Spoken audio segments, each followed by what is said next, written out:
저는 실은 KT에서 그 클라우드 MSP라고 하는 사업을 예전에 이제 그걸 사업부서라고 불렀어요. 그런데 요즘엔 약간 역할이 바뀌어서 서비스를 제공하기 위한 여러 가지 준비를 하는 이런 부서에서 근무를 하고 있습니다. 저희가 이제 KT도 이제 클라우드 애저를 열심히 하다 보니까 MSP 사업을 이제 하고 있고 잘 모르셔가지고 이렇게 계속 이제 말씀도 드리고 계속 사업도 하고 있습니다. 그리고 이제 워낙 생성형 AI를 대입하신 니즈가 많고 클라우드에 대한 도입도 클라우드 자체뿐만이 아니라 생성형 AI 이런 것들을 관심이 많으시다 보니까 이제 이게 저희들 입장에서도 사업이 드라이버가 되고 고객분들도 이런 니즈가 굉장히 많으신 것 같아요. 그 사례도 말씀드리고 KT가 뭐 한다고는 하지만 그럼 KT가 뭐가 좀 좋을까 이런 것도 생각하실 수 있도록 마지막에 설명드리겠습니다. 그 MSP라고 하면 잘 아시죠? 메가존, 베스핀 글로벌 같은 이런 잘 아시는 회사들 있지 않습니까? 이제 기본적으로 이제 리세일을 한다, 리세일. 재판매를 하지만 클라우드라는 것이 도입될 당시엔 되게 생소하고 박스라는 개념이 없다 보니까 클라우드에다 가상 서버를 만드는데 어떻게 만드는지도 잘 모르세요. 그리고 이제 클라우드 잘 쓰시려다 보니까 필요 없으면 금방 끌 수도 있고 필요할 때는 또 금방 켜서 또 쓰고 이러면서 비용을 세이브하지 않습니까?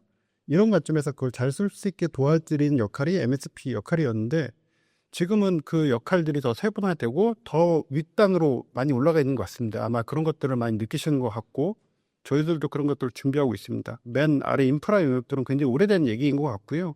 중간에 어떤 어플리케이션과 같이 맞춰서 나가는 부분, 그리고 최근에 이제 가장 핫한 부분, 오늘도 그 얘기 굉장히 많이 나왔지만 생성형 AI까지 클라우드를 통해서 이용하는 이런 부분까지도 저희가 공급을 해드리고 있고 그 전에 이미 그런 것들에 대해 니즈가 굉장히 많이 가지고 계셔서 저희도 그런 사례를 가지고 있다고 말씀드리겠습니다. 뒤에는 일반적인 MSP 뭐 잘 아시니까 이건 넘어가겠습니다. 이걸 저희가 다시 말씀드릴 건 아니고 다만 어떤 목적으로 어떻게 도입할 것인가 그리고 그걸 잘 효율적으로 앞으로 운영되도록 좋은 구조로 설계를 하고 실제로 운영을 하면서 그걸 또 최적화하고 남은 자원들을 또 새로운 사업이나 새로운 서비스에 투여하는 이런 것들을 저희 도와드리는 것들이 저희 목표라고 생각을 하고 있고요. 특히 이제 뭐 저희는 지금 현재로서는 주구나 마이크로소프트를 중점적으로 하는 사업자이기 때문에 그런 이제 애저에 관련된 것들 그리고 이제 코파일럿 이런 것들이 다 묻혀져서 공급되니까 어떻게 보면 이제 한 사업자가 저런 여러 가지 방면에서 공급을 같이 할 수 있다는 부분도 좀 참고를 해주시면 좋을 것 같습니다. 예, 나머지 것들은 아까 코파일럿 굉장히 많이 말씀하셨으니까요. 그 컨설팅이라든가 설계 이런 영역들은 자료 한번 나중에 참고해 보시고 이게 아주 특별한 영역은 아니지만 여기서 강조를 좀 드리고 싶은 점은 이제 저희가 이제 내부적으로는 시큐어 퍼블릭 클라우드라고 하고요. 이제 데이터에 대한 레지던시라든가 어떤 보안 관점에서 그런 소버레이니티를 라는 것들이 이제 니즈가 필요하실 때는 저희가 이런 전환이라든가 구축 모델을 수립할 때 그런 것들을 같이 믹스해 가지고 좀 더 기존보다는 더 안전하고 또 쓰기에도 좀 이렇게 보안적으로 강화돼 이런 것들 같이 좀 설계도 해드리고 공급을 해드리고 있다는 것을 강조드리겠습니다. 그리고 이제 메인지 서비스 관점에서도 어찌됐건 이런 IT를 직접 이렇게 직영으로 운영하시고 클라우드로 운영하신 고객분들도 많으시고 그런 거는 그냥 위탁하고 나는 내 비즈니스에 집중하고 싶어 할 때는 저희가 속칭 매니지 서비스, 운영 서비스를 제공하고 있으니까요. 이런 부분들도 저희도 KT가 매니지를 잘 할 수 있나? 이런 궁금증도 많으신데 실은 내부에서도 굉장히 많은 자원들을 클라우드로 운영을 하고 있다 보니 그런 것들이 이제 고객사에 제공할 수 있는 바탕이 되고 있고 또 일부 영역은 저희도 이제 같이 하고 계신 파트너분들하고 같이 필요한 부분들을 맞춰서 제공해 드리고 있으니까 그런 것도 좀 참고해 주시면 감사하겠습니다. 저희가 아마 이제 그 곧 홍보가 날 건데요. 저희가 이제 전문 운영센터를 매니지드 서비스 센터 뭐 약어로 이제 MSC라고 불렀는데 똑같은 얘기입니다. 이걸 저희가 동작지사에다 곧 오픈을 할 예정입니다. 지금 오픈은 준비 다 끝났는데 사진 찍고 뭐 기사하고 그러느라고 아마 이번 달 말 정도에 이제 기사화가 될 거예요. 그래서 거기서 대시보드에다가 전체 현황판 가지고 고객사 자원을 계속 이제 모니터링도 하고 필요한 부분 최적화도 해드리는 전문 센터를 이제 런칭할 계획이니까요. 이런 부분도 참고를 해주시면 감사하겠습니다. 오늘 많이 말씀은 못 드리지만 실은 매니지드 프라이빗 클라우드라는 게 있어요. 이건 이제 애저하고 직접적인 관련은 없는데 어느 시점에는 그래도 정료의 장비에다가 클라우드를 구축하고 싶어 하시는 경우도 있습니다. 그래서 이제 어떤 것들은 온프레미스에다가 프라이빗 클라우드로 구축을 하시고 어떤 것들은 퍼블릭 클라우드를 믹스한 하이브리드를 많이 쓰시는데 구축도 당연히 저희가 굉장히 많이 하고 있었지만 구축할 때 그 장비에 대한 투자라든가 아니면 그런 비용에 대한 이슈나 부담이 있으시니까 저희가 먼저 투자를 하고 그걸 임대형으로 바꿔가지고 월 단위 과금 모델을 바꿔서 훨씬 더 좀 저렴하게 하는 이런 모델도 있습니다. KT도 나름 장비를 많이 구매를 하다 보니까 나름 이렇게 좀 저렴하게 구매를 할 수 있어서 아마 나중에 한번 이걸 좀 자세히 알아보시게 되면 아니면 저희가 말씀을 드릴 기회가 되면 구매하는 것 대비해도 충분히 가격적으로 메리트가 있네 이렇게 느끼실 정도의 가격으로 저희가 월 단위 과금 구독 모델로 장비를 공급해드리고 구축해드리고 이용하실 수 있게 고기스 사이트에다가 이런 모델도 있으니까 이것도 좀 저희 좀 KT 할 수 있는 이런 장점이라고 말씀드리겠습니다. 그다음 이제 주로 말씀드릴 건 이제 클라우드가 어찌됐건 지금은 이제 생성형 AI하고 굉장히 매칭이 되다 보니까 저희가 챗 GPT라든가 클라우드 같은 모델을 인터넷을 통해서도 이용할 수 있지만 대부분의 경우는 클라우드를 통해서 어떤 자원에 대한 국내의 자원이라든가 정보가 이제 처리가 국내에 한정되는 이런 그런 제약사항도 대응이 가능하고 그리고 어떤 용량에 대한 한정이라든가 품질에 대한 것도 컨트롤 가능하니까 일반 인터넷으로 API 쓰실 수도 있지만 보통 클라우드 기반으로 많이 하세요. 그래서 이제 클라우드 얘기할 때 항상 생성형 AI를 말씀을 드리고 있습니다. 그것을 하기 전에 항상 이 얘기를 드리는데 생성형 AI 아마 처음에 되게 신기해서 많이 관심을 가지셨을 것 같고 챗 GPT 쓰시다가 보니까 그때 가장 먼저 나왔던 게 쟤는 거짓말도 하네, 환각 현상이 있네, 뭐 할루시네이션이 있네 이런 얘기 있었죠.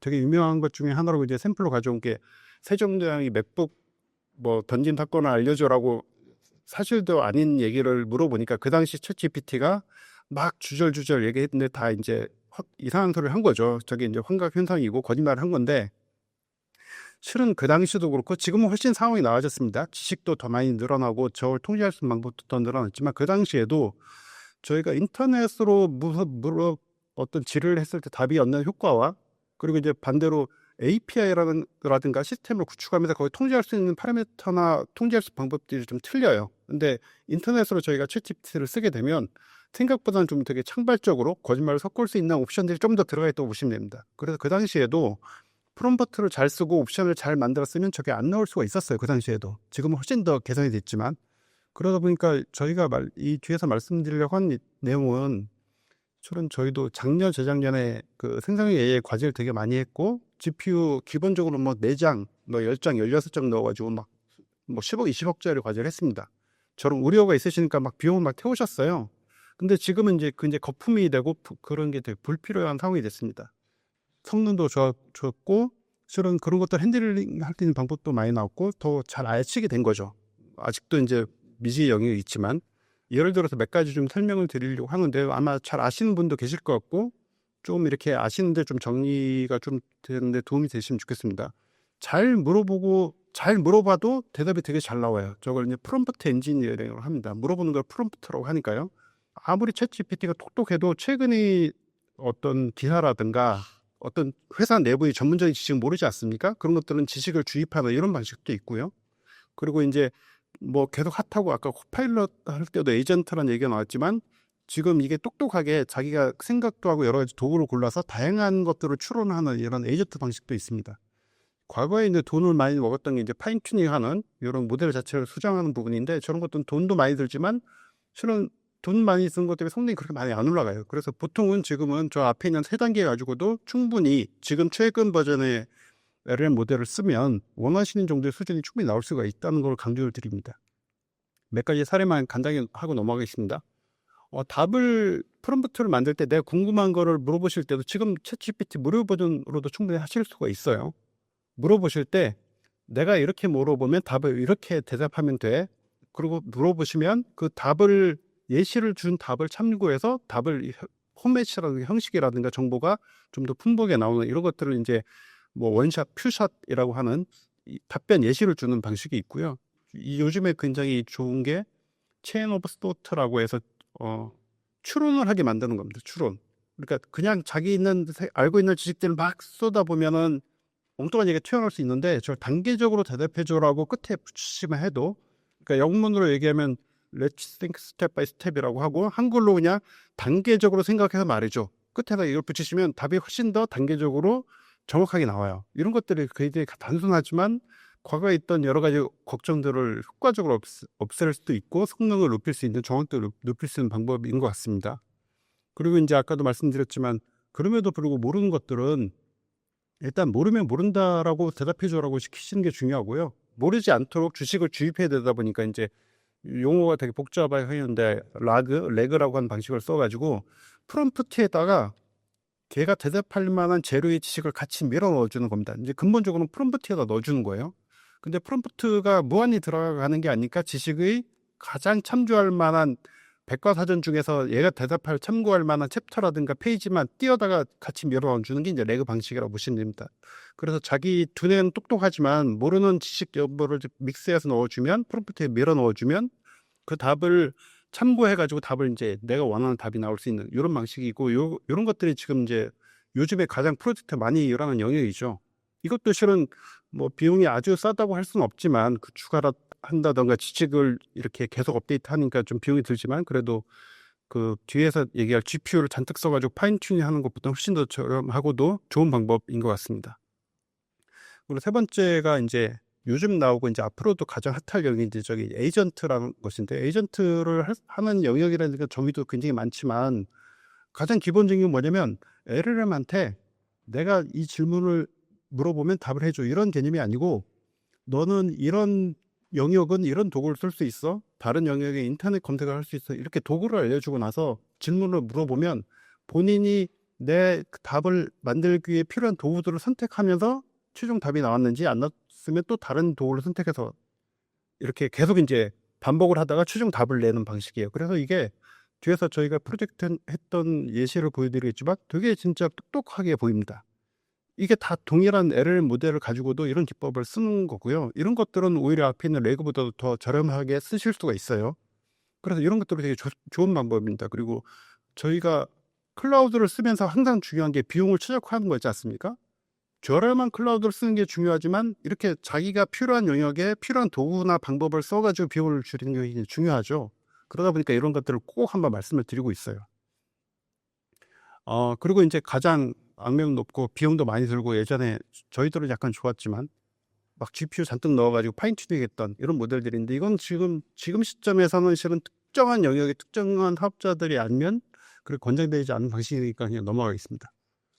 그래서 이런 것들이 있고요. 또 한 가지 좀 추가로 설명드릴게, 챗GPT도 쓸 수 있고 인터넷 쓸 수 있는데 애저에도 오픈 AI라는 게 따로 있습니다. 뭐 아실 수도 있고 이게 어떻게 다르지 궁금하실 수 있어요. 장표를 넣었는데요. 인터넷으로 쓰시는 것들은 어떤 답변에 대한 그 어떤 응답 속도라든가 처리량, 그리고 데이터가 국내에 있는지 해외에 있는지 통제하기 어려운 부분이 있습니다. 근데 애저 오픈 AI, 줄여서 AOAI라고 되어 있는 이 서비스들은 국내에서 필요하면 국내에서만 데이터가 보관되고 처리되는 것들을 보증을 해주고, 처리량에 대한 응답 시간도 보장을 해주는 이런 옵션들을 더 가지고 있다고 보시면 돼요. 그리고 어쨌든 클라우드다 보니까 관련된 보안에 대한 여러 가지 클라우드 기반의 보안 툴들을 같이 믹스해가지고 쓸 수 있는 이런 장점이 있어서 좀 업무용으로 쓰실 때는 일반 챗 GPT보다는 AOAI가 더 낫다고 보실 수도 있겠습니다. 그래서 뭐 안정성, 신뢰성, 편의성이 획기적이진 않지만 그래도 좀 많이 개선된다. 그리고 중요한 건 아무튼 국내에서 처리가 가능하다. 이런 것들을 굉장히 좀 민감하신 경우가 많다 보니까 그래서 이걸 말씀을 드리고요. 이용 옵션이라고 되어 있는데 딴 건 아니고 프로비젠드 방식이 있어요. 오른쪽 위에 보시면 저건 뭐냐면 저희가 보통 쓰시면 토큰 요금을 내고 쓰시지 않습니까? 그러니까 개인이 컨슈머 입장에 쓰실 때는 월 뭐 3만 원 내시던 뭐 200불을 내시고 고급을 쓰시던 옵션은 개인의 옵션인 거고요. 업무용으로 쓰실 때는 보통 이제 토큰 단위로 비용을 받아요. 그런데 예산이 한정되거나 특히 이제 공공기관 같은 경우에서 퍼블릭 데이터를 이용한 대미 서비스를 하실 때는 저런 것들 비용 처리에 좀 어려우신 거죠. 그러다 보니까 프로비젠드 방식으로 딱 해놓으면 항상 비용이 일정하게 발생한다고 보시면 돼요. 이제 그 무슨 얘기냐? 예를 들어 가지고 좀 한가할 때는 좀 용량이 남을 수 있습니다. 우리 회선도 그렇잖아요. 회선 요금을 아웃풋 트래픽에 바이트 단위로 과금하는 경우도 있고, 아니면 그냥 원지, 뭐 텐지 이렇게 해놓고 그냥 월 정액으로 받는 방식이 있다고 치면 후자 밴디스하고 비슷한 개념이라고 보시면 됩니다. 그리고 프로비전드 방식을 하는 때에 리저널 디플로이먼트라는 옵션이 있어서 국내 모든 데이터가 저장되는 옵션이 있어요. 그래서 보통 많이 쓰시는 경우가 프로비전드 방식을 쓰시고 PTU 방식을 쓰시고 국내에다 쓰시고 거기다가 이제 약정을 걸어가지고 좀 쓰시는 이런 옵션들이 좀 많이 좀 활용되는 편이 있습니다. 그게 뭐 100% 맞는 건 아니에요. 그렇게 좀 한정된 비용이나 예측 가능한 비용 그리고 이런 것들을 감안하실 때는 저런 옵션이 좀 되게 좋은 부분인 것 같습니다. 그래서 이제 이런 것들을 다 믹스시켜서 이제 어떻게 보면 이제 전체 어떤 스택이 되겠죠. 밑단에는 아까 말씀드렸던 구축형도 있고, 그리고 다른 클라우드 기반의 여러 가지 클라우드 GPU를 직접 쓸 수 있지 않습니까? 거기다 중간에 아까 말씀드렸던 뭐 데이터베이스라든가 지식DB라든가 여러 가지 모델들, 그리고 윗단에 아까 말씀드린 레그라든가 에이저트라든가 자동화, 그리고 나면 이제 저희 뒤에서 예시를 말씀드리려고 저게 맨 위에 있는 업무 프로세스가 저게 전부는 아닌데 저런 식으로 업무를 가장 잘 적용되는 것보다 단계적으로 확장한 이런 방식이라고 보시면 되겠습니다. 그래서 단계별로 확대하고 그 확대하기에 필요한 정확도를 향상시키고 국내 데이터에 저장되고 처리됨으로써 통제권, 보호에 대한 부분도 강화되는 이런 것들을 고려하면서 계속 확장을 시키시면 되고, 실은 저게 아까 말씀드린 기존의 GPU를 쓰는 이런 관습이나 과제들은 훨씬 더 저렴하니까 예전처럼 막 그렇게 과도한 비용 내지 않으셔도 충분히 업무에 필요한 프로세스에다 끼워 넣을 정도까지 정확도를 가지고 활용이 가능하다. 이것도 좀 설명드리겠습니다. 이것도 되게 재미있어가지고 제가 말씀드리는데, 저게 이제 그 렉선반입니다. 렉선반. 요즘 젊은 분들이 이렇게 신혼집에 한 벽을 그 기성 가구를 쓰지 않고 렉을 짜가지고 이렇게 선반을 만드세요. 그런데 기존에 상담사가 있었단 말이죠. 상담사가 어떻게 하냐면 고객이 도면을 종이로 찍찍 그려요.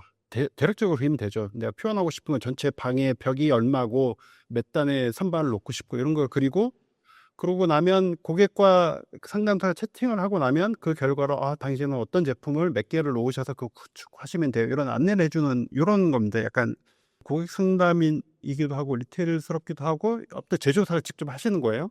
그런데 이제 상담사가 그렇게 만족도도 높지 않고 글로벌로 하다 보니까 언어의 문제도 있고 또 24시간 대응 문제도 있고 여러 가지 문제가 있다 보니까 LLM을 도입을 했습니다. 그래서 이게 오른쪽에 있는 게 그 예시인데요. 이게 LLM이 요즘에 이제 멀티모델이라고 해서 이미지도 잘 읽어냅니다. 거기다가 여러 가지 도구도 쓰고 지식도 주입하고 에이전트까지 돌리니까 이 오른쪽에서 얘기하는 저 파란색으로 되어 있는 게 LLM이 고객한테 상담하는 내용인데 사람처럼 움직여요. 예를 들어 가지고 선반을 추천해 주기에 필요한 여러 가지 사양들을 고객에 입력을 안 해주고 정보를 안 되물어봅니다. 사람처럼. 그러니까 저걸 하고 나니까 정말 사람이 하는지 잘 모르는 경우가 있을 정도로 약간 과도하게 얘기를 하면, 그리고 반대로 얘기하면 기존의 챗봇들은 자동화해서 거기 상담이 완료되는 경우가 20-30%도 안 됐어요. 근데 이걸 도입하면서 70% 이상으로 돼서 굉장히 업무가 줄어든 이런 사례가 있습니다. 그리고 두 번째 경우는 이거는 좀 국내 완성차 업체의 부품 그 계열사인데요.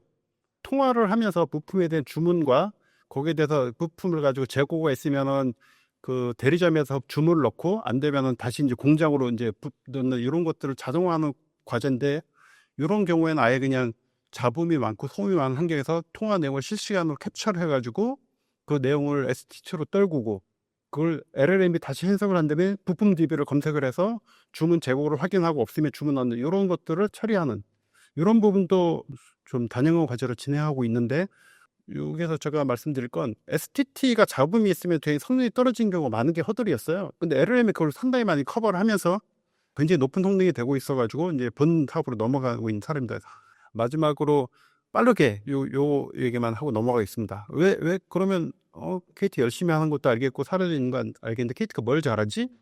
요거는 실은 KT가 제가 옛날에 쓴 KT 클라우드가 KT 본처에 있을 때 거기서 근무 오래 했었는데, 실은 인프라라든가 CSP 관점에서 클라우드를 빌드하는 경험도 가지고 있어요. 그러니까 되게 디테일한 엔지니어링 스킬도 가지고 있고, KT 클라우드도 당연히 저희가 공급을 드리고 AWS라든가 최근 이제 애저를 중심으로 하고 있는 거죠. 그러다 보니까 거기에 필요한 여러 가지 클라우드, 멀티 클라우드와 거기 필요한 회선, 필요한 코로케이션, 아까 말씀드린 임대형 구축형 이런 것들에 대한 인프라들은 저희가 좀 잘 공급을 할 수 있다. 그리고 그런 것에 대한 사업적인 경험이 굉장히 오래 가지고 있다는 것들이 저희 처음 말씀드릴 수 있는 것 같습니다. 그리고 두 번째로 말씀을 드리고 싶은 건 어찌됐건 굉장히 저희 열심히 하고 있습니다. 아마 이제 조금씩 결과가 나오고 있고, 예를 들어서 AWS 먼저 좀 하다 보니까 자격증이 2,000명이고 지금 예전은 단기간에 지금 1,900명 정도가 있는데 저분들이 다 대사업을 하시는 건 아니에요, 물론. 그런데 저분들은 내부에 있는 KT 기간계라든가 뭐 빌링이라든가 그래도 미션 크리티컬한 것에 클라우드를 도입한 경험을 가지고 계셔서 저희가 그런 사례가 있을 때 같이 내부적으로 도움을 주시는 분들이 있어서 그런 부분도 굉장히 내부적 영향이 많다. 그리고 마지막으로 말씀드리고 싶은 건 펼쳐놓고 보면 아까 말씀드렸던 공공, 금융, 기업 각 영역에 필요하신 어떤 인프라부터 LLM에 대한 활용 모델까지 저희가 이제 수직적으로 수평적으로 많이 지금 저희가 준비하고 있고 사례를 가지고 있으니까 내가 어떤 영역에서 어떤 고민이라든가 어떤 것이 필요하실 때 하면 저희들이 웬만한 것들은 좀 그래도 많이 좀 말씀도 드리고 사례도 드리고 설명드리고 그걸 꼭 계약이 되시면 좋겠지만 그렇지 않더라도 궁금하시겠으면 언제든지 편하게 연락을 주시고요. 그러면 저희가 기존 사례도 있으니까 같이 좀 말씀도 드리고 그게 도움이 되시면 또 같이 할 수 있는 기회가 되고 이렇게 해서 되길 바랍니다. 마지막으로 이제 끝 매점을 내야 될 것 같은데요. KT가 그냥 이건 제 개인적인 얘기이기도 한데 저희가 사업부서이지만 솔직히 말씀드리면 저희가 클라우드를 파는 게 저희 목표가 아닙니다. 뭐 그렇게 생각을 해요. 저희가 필요한 건 저희 통신 고객들 분들이 IT라든가 클라우드를 통해서 본인들이 필요한 업무를 하시는데 저희가 도움을 주는 게 저희 미션이라고 생각을 해요. 근데 거기에 가장 잘 맞는 게 마이크로소프트고 여러 개 협력을 하고 있습니다.